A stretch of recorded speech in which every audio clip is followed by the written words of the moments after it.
ఈరోజు జరిగిన 6వ వెరిఫికేషన్లో పెద్ద ఎత్తున బిఎస్ఎన్ఎల్ ఎంప్లాయీస్ యూనియన్ గెలుపొందడం జరిగింది. ఎందుకనంటే ఈ యొక్క బిఎస్ఎన్ఎల్ ఎంప్లాయీస్ యూనియన్ ఉద్యోగుల హక్కులను కాపాడడమే కాకుండా దేశ భవిష్యత్తు గురించి, దేశ రక్షణ గురించి, తర్వాత అదేవిధంగా ఎంప్లాయీస్ యొక్క రక్షణ గురించి వీటన్నిటికీ పాటుపడేటటువంటి యూనియన్ అని చెప్పేసి మాకు ఈ యొక్క యూనియన్కి చాలా పెద్ద ఘనమైనటువంటి చరిత్ర ఉంది.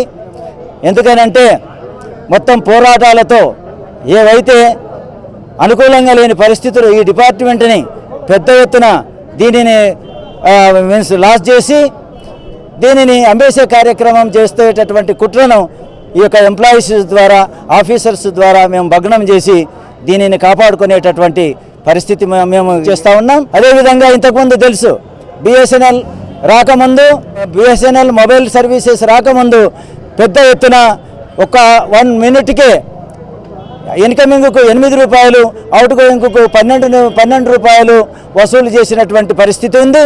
అదేవిధంగా దీనిని నిర్వీర్యం చేసి తర్వాత వేరే విధంగా దీనిని పెద్ద ఎత్తున ప్రైవేట్ వాళ్ళకి అప్పచెప్పేసేసి ఈ విధమైన దీనిని నిర్వీర్యం చేసే కార్యక్రమం ఉంది. కాబట్టి దాన్ని మేము భగ్నం చేస్తూ ఉన్నాం.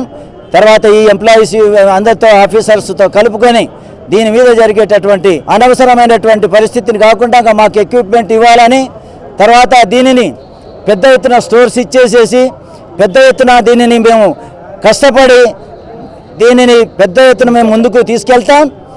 కనుక మాకు ఎక్విప్మెంట్ ఇవ్వాలని చెప్పేసి గవర్నమెంట్ని రిక్వెస్ట్ చేస్తూ ఉన్నాం. దీని మీద మేము పోరాటాలు చేయాల్సినటువంటి అవసరం ఉంది. మాకు సరైన విధంగా మేము అన్ని కార్మికుల యొక్క హక్కులు కాపాడాం. ఇప్పుడు మా యొక్క డిపార్ట్మెంటు దీని రక్షణ గురించి, దీని ఎగ్జిస్టెన్స్ గురించి పాటుపడేటటువంటి అవసరం మాకు చాలా ఉంది.